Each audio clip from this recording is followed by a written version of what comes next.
The Spirit of God came on me this morning as I was having my quiet time with the Lord and just reading and seeking His face. And it really quite moved me that I felt today that I'll just share my daily reading with you. And I'm sure that it would touch many. It's from my Atmosphere's Highest. And it's something that really God put into me many, many years ago. And something that's important, the essence of what He's saying. I'll try and speak slowly. I know that's not always easy for me, but I'll try and speak slowly and hope you understand. I hope this reading and this little word blesses you today. And it's just called The Brave Comradeship of God. Because there's nothing more important, you see, today than our relationship with God. Not what we do, not what we other people think of us. It's what God thinks and what He says at the end of the day. And I'll just read this anyway. It just says, the bravery of God in trusting you, in trusting us, you say, but He has been unwise to choose us, because there's nothing in me. I'm not of any value. That is why He chose you. As long as you think there is something in you, He cannot choose you, because you have ends of your own to serve.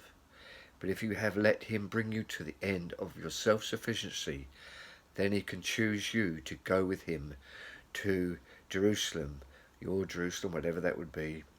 And that will mean the fulfillment of purposes which He does not discuss with you. We are apt to say that because a man has natural abilities, therefore he will make a good Christian. It is not a question of our equipment, but of our poverty, not of what we bring with us, or what God puts into us. Not a question of natural virtues, of strength, of character, knowledge and experience. All that is of no avail in this matter. The only thing that avails is that we are taken up into the big compelling of God and made His comrades, or you could say disciples. The comradeship of God is made up out of men, of course that's women as well, it's not gender, who knows their poverty. He can do nothing with the man who thinks that he is use of God. As Christians, we are not out for our own cause at all. We are out for the cause of God, which can never be our cause. We do not know what God is after, but we have maintained our relationship with Him whatever happens. We must never allow anything to injure our relationship with God. If it does get injured, we must take time and get it to be put right. The main thing about Christianity is not the work we do, but the relationship we maintain, and the atmosphere produced by that relationship. That is all God asks us to look after, and it is the one thing that is being continually assailed today. How true is that today? It's the one thing that is under assault is our relationship with God, with so much distractions, so much demonic activity, and so much of the spirit of the world. There seems so much different pressure within our lives, and yet in the middle of it all, God is still working, and we should be thankful for that, because He's so close to us. He never leaves us, never forsakes us. He understands our failings, He understands our shortcomings, and yet He's still called us. In fact, He knows all about us, and He knew all about us before He called us. He knows all the mistakes we've made. He knows everything from the beginning of time, right when He called us and chose us. I know He waits for us to choose Him, but He knows that. And yet with all that knowledge He has of us, He still calls us, because He knows us better than we know ourselves. And that's why at times He puts us through various pressures, to go through various circumstances, to know our own hearts. Because it says the heart is deceitful above all things, who can know it? It's okay saying, oh well, we're okay, we know everything, but it's when the pressure comes, it's when circumstances change, and when everything is dark and heavy and God is not there, it's what's in our hearts that starts to arise.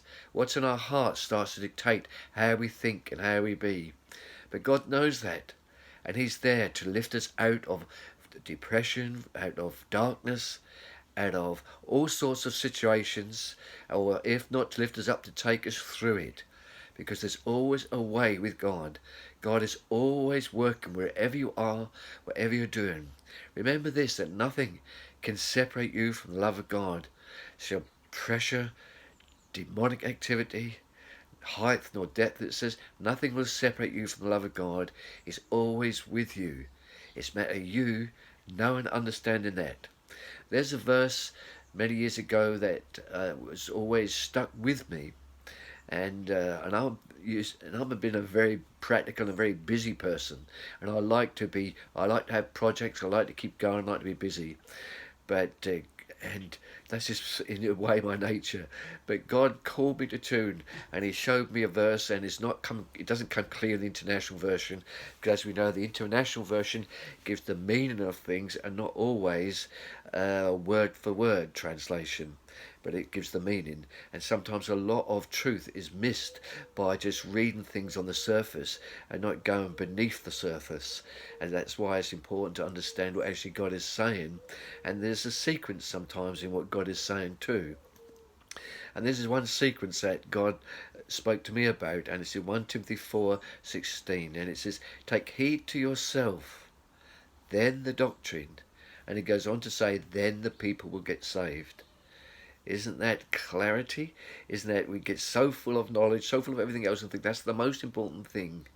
But you know, God is calling us to become the message rather than speak the message, so we may be true to ourselves, true to God, that what we are able to distribute amongst the world, what we're able to distribute amongst people, is something that is tangible and that is real and contains life within us, not emotional life, not any other life, psychological life, but spiritual life. And that can only come from the source within. If we carry that source within and is able to release it through our soul, with how we relate to people, that the Spirit of God can use that. And as that river increases within us, that Spirit of God will flow through to others wherever we go. This is the most important thing, isn't it? And this is what God is after. He's preparing a bride. And today, a day above all days, there's so much religion and so much false and true and counterfeit. Today of all days, what is the world looking for? They are looking for Christ within us. They are looking for Him. John the Baptist says, "I must decrease in order that may He increase." And it's important, is it, that there's this time, as we've read today, that we get our values right, that we become first before the doctrine, everything else, that we decrease in order that He may increase. Because the world needs to see Christ, not us really. They need to see Christ. They need to know in their spirit that your presence there's something in you that's different from the world. And I just thought I'd share that with you, because that reading really touched me today. And I did. I've tried to do this so many times and I always forget, right? But I did mention a little bit in my book, and I've never advertised it before like this, because I don't know how to use the reality one, but it's called. And I'll just swip this round so you can see it. It's called "Be a Voice, Not an Echo" by Pat Regan. So here it goes.